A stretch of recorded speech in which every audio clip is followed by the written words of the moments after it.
Hello class 6 students, welcome to Studify Success. So today I will continue the chapter 8 of science, body movements. तो हम इसके दो lectures cover कर चुके हैं, जिसमें फर्स्ट लेक्चर में मैंने आपको इस चैप्टर का ओवरव्यू दिया था, ये सारे टॉपिक्स डिस्कस किए थे। फिर नेक्स्ट लेक्चर में हमने स्केलेटन सिस्टम के बारे में पढ़ा था और आपका बोन्स के बारे में हमने चीज़ें पढ़ी। तो स्केलेटन सिस्टम के अंदर भी हमने बोन्स के काफ़ी टाइप्स पढ़े थे। स्कल के बारे में पढ़ा था, and back bone, chest bone, shoulder bone, hip bones ये और हैंड एंड लेग के बोन्स के बारे में चीज़ें डिस्कस की थी, किसमें क्या प्रेजेंट होता है और इनका फंक्शंस क्या होता है। तो यहाँ तक हम कवर कर चुके हैं। आज का टॉपिक है हमारा बोन जॉइंट्स। तो आज हम बोन जॉइंट्स से पढ़ेंगे। तो बोन जॉइंट्स क्या होता है, एक ऐसा प्लेस जहाँ पे दो या दो से ज़्यादा बोन्स मीट टुगेदर मिलते हैं, उस प्लेस को हम क्या कहते हैं, जॉइंट कहते हैं। ठीक है। In our body there are 5 types of joints present. हमारे बॉडी में 5 तरीके के जॉइंट्स प्रेजेंट हैं। फिक्स्ड जॉइंट्स वो जॉइंट्स होते हैं which do not allow movement, जैसे कि आपका क्रेनियम या आपके स्कल में मैंने आपको दिखाया था फ्लैट टाइप का स्ट्रक्चर होता है, और ये आपके कहाँ प्रेजेंट होते हैं, स्कल में होते हैं, and they do not allow movement, और ये मूवमेंट्स अलाउ नहीं करते हैं। नेक्स्ट आपका आता है बॉल एंड सॉकेट जॉइंट। ये क्या होता है, ये अलाउ करता है मूवमेंट इन ऑल डायरेक्शंस, और ये कहाँ प्रेजेंट होते हैं, अपर आर्म एंड शोल्डर के बीच में। ये आपका शोल्डर है एंड ये अपर आर्म है। ठीक है। तो यहाँ पर आप देखो, यहाँ बॉल एंड सॉकेट जॉइंट होता है, और हिप में भी ये प्रेजेंट होता है, और ये हर मूवमेंट में डायरेक्शन अलाउ करते हैं। पाइवोटल जॉइंट क्या होते हैं, they allows movement in many planes, and example आपका जो स्कल है, make such joint with first two vertebrae. तो ये जो पाइवोटल जॉइंट्स होते हैं, ये मूवमेंट अलाउ करते हैं काफ़ी प्लेन्स में। जैसे कि स्कल अलाउ, मतलब स्कल एक ऐसे जॉइंट किससे बनाता है, दो फर्स्ट टू वर्टिब्रे से, और वर्टिब्रे कहाँ प्रेजेंट होता है, बैकबोन्स में, वर्टिब्रल कॉलम के नाम से भी जानते हैं। फिर लास्ट लेक्चर में मैंने आपको बताया था। फिर आपका हिंज जॉइंट आता है, थर्ड जॉइंट। इसमें क्या होता है, ये मूवमेंट अलाउ करते हैं ओनली इन वन डायरेक्शन, वहीं पे बॉल एंड सॉकेट अलाउ करते हैं मूवमेंट्स इन ऑल डायरेक्शन। तो हिंज जॉइंट्स एक डायरेक्शन में मूवमेंट अलाउ कर रही है, जैसे आपका फिंगर्स हो गए, नी के जॉइंट्स हो गए। तो इससे आप देखोगे कि आप खाली एक ही डायरेक्शन में इससे मूवमेंट कर पा रहे हो। नेक्स्ट आपका आता है ग्लाइडिंग जॉइंट्स।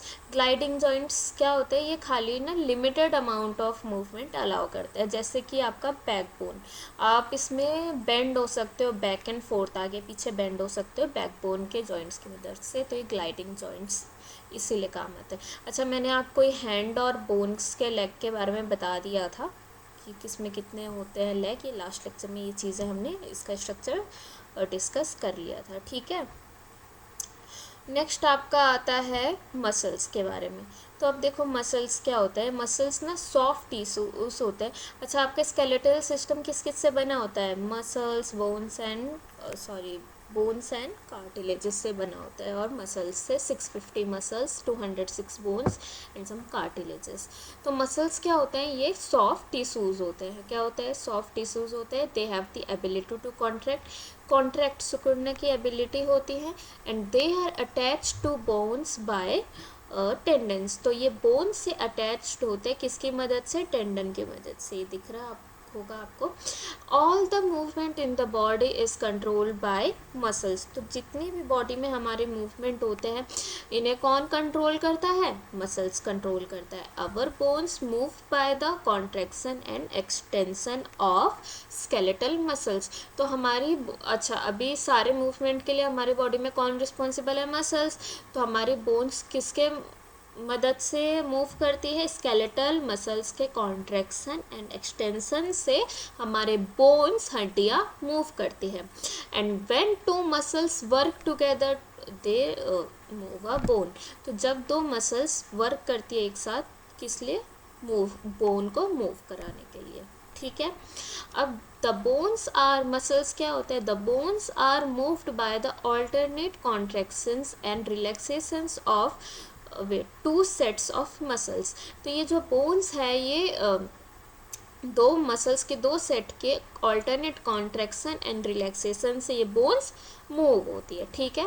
और ये जो टेंडेंट्स होते हैं ये क्या करते हैं, मसल्स को बोन्स से, हड्डियों से जॉइंट करते हैं। और लिगामेंट क्या करते हैं, ये दो बोन्स को जॉइंट करते हैं। I hope now it's clear ligament and tendon में क्या डिफरेंस है। Tendon join muscles to the bones and ligament joins to bones to the bones, okay. Next आपका आता है ब्रिसल्स। तो ये ब्रिसल्स क्या होता है, अच्छा आपने टूथ ब्रश का ऐड देखा होगा, तो उसमें कहते हैं ना सॉफ्ट ब्रिसल्स। तो जो हेयर लाइक स्ट्रक्चर होता है ये क्या होता है, ब्रिसल्स होते हैं, और ये मसल्स से कनेक्टेड होते हैं। ये जो ब्रिसल्स है they help to get a good grip on the ground, और ये ब्रिसल्स मदद करती हैं ग्राउंड पे गुड ग्रिप पाने के लिए, अच्छी पकड़ पाने के लिए, ठीक है। कैविटी क्या होता है, एक हॉलो स्पेस मतलब खोखला जगह, एक बोन में कैविटी होती है into which the other bone fits, जिसमें दूसरी बोन फिट हो जाती है, उसे हम क्या कहते हैं, कैविटी कहते हैं। And such joint allow us movement in all direction, और ऐसे मूवमेंट सारे डायरेक्शन में मूवमेंट अलाउ करते हैं। तो ये चीज़ आपको कहाँ मिलेगी, बॉल एंड सॉकेट जॉइंट में मिलेगी, जिसमें एक बोन जो बॉल की शेप का होगा, दूसरा मतलब वो जो बॉल की शेप का जो बोन होगा वो दूसरे बोन में फिट हो जाएगा उसके हॉलो स्पेस में, ठीक है। तो ये चीज़ बॉल एंड सॉकेट जॉइंट में आपको दिखती है। नेक्स्ट आता है गेट ऑफ एनिमल्स। तो गेट क्या होता है, वे ऑफ वॉकिंग होता है, कोई एनिमल किस तरीके से चल रहा है वो क्या कहलाता है, गेट ऑफ एनिमल्स कहलाता है, ठीक है। And some animals do not have bones. तो कुछ एनिमल्स के पास तो बोन्स होते नहीं है, तो मूवमेंट कैसे होगा, तो उनके पास मसल्स होते हैं which help to extend and shorten the body, जो उन्हें मदद करती है बॉडी को शॉर्ट करने में और एक्सटेंड करने में, ठीक है। एक्सटेंड मतलब ऐसे प्रॉपर खोलने में, और शॉर्ट करने में, कॉन्ट्रैक्ट एंड रिलैक्स भी कह सकते हो, ठीक है। So during movement, animal first extend the front part of the body, keeping the rear position fix to the ground. अच्छा, तो मूवमेंट के दौरान जो एनिमल होते हैं वो पहले अपना बॉडी का फ्रंट पार्ट, आगे का पार्ट को क्या करते हैं, एक्सटेंड करते हैं, और पीछे का जो पोजीशन, पीछे का जो पार्ट होता है बैक साइड का, rear position of the body जो होता है उसको ग्राउंड से फिक्स रखते हैं। After that animal fixes the front end and releases the rear and. और जब पहला पार्ट कंप्लीट कर लेती है, जिसमें पहले वो फ्रंट पार्ट को एक्सटेंड कर रही है, दूसरे को वो फिक्स कर रही है, उसके बाद अब वो फ्रंट वाले पार्ट को, फ्रंट एंड को वो फिक्स करेगी, और जो रेयर पीछे वाला एंड है उसको रिलीज करेगी। इस तरीके से वो क्या करेगी, now animal shortens the body and pulls the rear and forward, and during this practice animal moves forward by a small distance. तो इस तरीके से उसकी बॉडी शॉर्ट हो जा रही है, जिसके वो पीछे वाले एंड को आगे भी ले आ रहा है, बॉडी आगे मूवमेंट हो रही है, मतलब लोकोमोशन हो रहा है, आगे वो बढ़ रही है, और इस प्रैक्टिस से एनिमल मूव करती है छोटे छोटे डिस्टेंस से। आई होप नाउ इट्स क्लियर। तो नेक्स्ट आपका है रिबकेज। रिबकेज के बारे में मैंने आपको चेस्ट बोन में पढ़ाया था। जो रिब्स होते हैं ये चेस्ट बोन को बैक बोन से टुगेदर फॉर्म करते हैं टू फॉर्म अ बॉक्स, और केज कॉर्न लाइक केज बनाते हैं, उस केज को हम क्या कहते हैं, रिब केज। ये प्रोटेक्ट करते हैं हमारे इंटरनल ऑर्गन हार्ट को, ठीक है। अब लोकोमोशन में दो तरीके के मूवमेंट होते हैं, ठीक है। अच्छा, ये मैं आपको पढ़ा चुकी हूँ मूवमेंट और लोकोमोशन का डिफरेंस, कि मूवमेंट क्या होता है, जब कोई ऑर्गेनिज्म बॉडी पार्ट को मूव कर रहा है बिना पोजीशन को चेंज किए, दैट इज़ योर मूवमेंट। और लोकोमोशन क्या होता है, जब एनिमल एक प्लेस से दूसरे प्लेस मूव कर रहा है, इस मूवमेंट को लोकोमोशन कहते हैं, ठीक है। तो कुछ एनिमल्स के लोकोमोशन के बारे में पढ़ लेते हैं। ये मैंने आपको ओवरव्यू में बताया था कि कैसे कैसे होते, तो काफ़ी जल्दी जल्दी बताया था, अभी इसमें डिटेल में बता देती हूँ। तो लोकोमोशन इन सम एनिमल्स, तो पहले एनिमल हम बर्ड के बारे में पढ़ते हैं। तो most of the birds have two kind of locomotion का, बहुत सारे मतलब मोस्टली बर्ड्स के पास दो तरीके के लोकोमोशन होते हैं। अच्छा, लोकोमोशन में आपका ना एग्जांपल बता देती हूँ, वॉकिंग, रनिंग, स्विमिंग, ये सब आपका लोकोमोशन में आता है, ठीक है। इसमें मतलब एक जगह से दूसरी जगह पोजीशन चेंज हो रही है। बर्ड्स की बात कर रही थी। बर्ड्स के लोकोमोशन में दो तरीके के लोकोमोशन पाए जाते हैं। First, they walk with legs on the ground. तो पहला तो वो पैरों की मदद से चलती है ग्राउंड पे। दूसरा, they also fly in the air. वो फ्लाइंग भी लोकोमोशन में आता है, तो दूसरा वो एयर में फ्लाई कर रही है। Ducks and swans also swim in water, और जो डक और स्वैन है ये वाटर में स्विम करते हैं, ठीक है। तो इसके लिए कुछ मतलब स्पेसिफिक कंडीशंस होती है, फ्लाइंग अडाप्टेशंस होते हैं, जैसे कि फ्लाइंग अडाप्टेशंस में आपका क्या आता है, तो स्ट्रीमलाइन बॉडी होती है उनकी। स्ट्रीमलाइन बॉडी यानी कि आपको बताती हूँ क्या होता है। सो ये एक ऐसी बॉडी होती है जो फ्रंट और बैक से तो नैरो होती है पर मिडल में वाइड होती है। तो आप कभी कभी किसी बर्ड का जो फ्लाई करती है उसका बॉडी स्ट्रक्चर देखना, तो आपको समझ आ जाएगा कि आगे और पीछे से तो नैरो है पर बीच में वो क्या है, वाइड है, ब्रॉड है, ठीक है।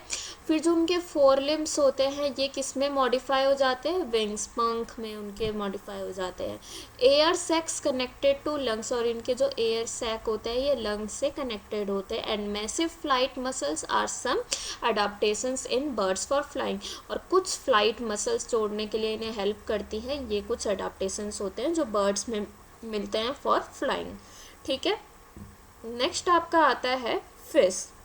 The fish swims by forming loops alternately on the two sides of the body. जो फिश है वो मतलब कैसे स्विम करती है, आपने देखा होगा लूप्स बना के वो ऑल्टरनेट अपने बॉडी के दोनों साइड लूप्स बना के वो स्विम करती है। लूप्स यानी ऐसे आपको मैं ड्रॉ करके दिखाती हूँ, वेट राइट नाउ अभी तो चल नहीं रहा है ड्रॉ करने वाला, तो मैं आपको बता देती हूँ। तो कर्व्ड शेप लाइक क्या होता है, मतलब कर्व्ड शेप लाइक स्ट्रिंग की तरह ये अपने बॉडी के दोनों साइड फॉर्म करती है लूप, और उस तरीके से ये स्विम करती है, तैरती है।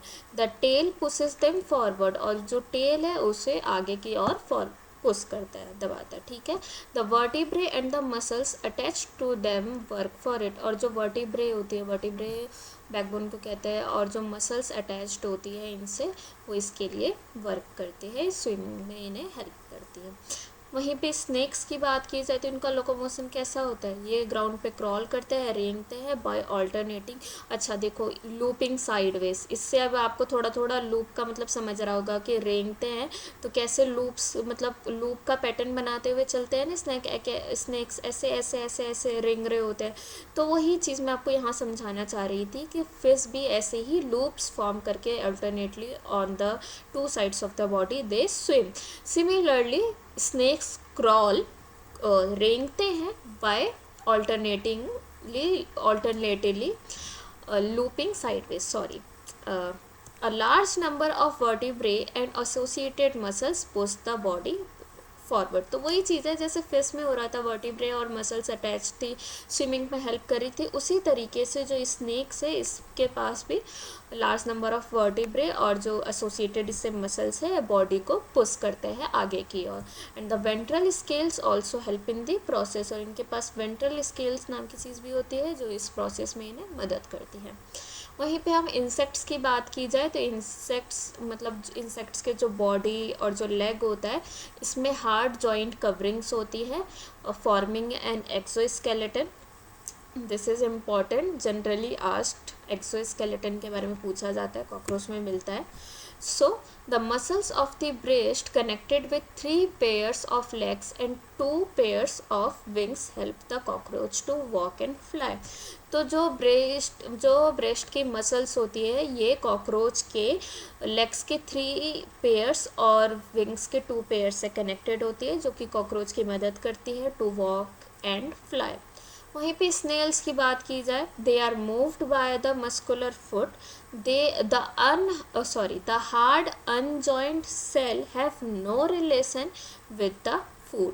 तो मतलब जो स्नेल्स है इनकी मूवमेंट वो टोटली डिपेंड करती है आप उसके मसल्स मस्कुलर फुट पे, और उसके जो हार्ड कवरिंग होती है ना उसके ऊपर, उसका कोई रिलेशन नहीं है इसके फुट से और इसके लोकोमोशन से, ठीक है। नेक्स्ट आपका आता है अर्थवर्म। तो अर्थवर्म कैसे मूव करता है, अच्छा स्नेल में ये मैं आपको हार्ड ऊपर बता रही थी ना, स्नेल के ऊपर हार्ड सेल की कवरिंग होती है, वही बोला गया, ठीक है। अच्छा तो अर्थवर्म के बारे में देख लेते हैं। तो अर्थवर्म कैसे मूव करती है?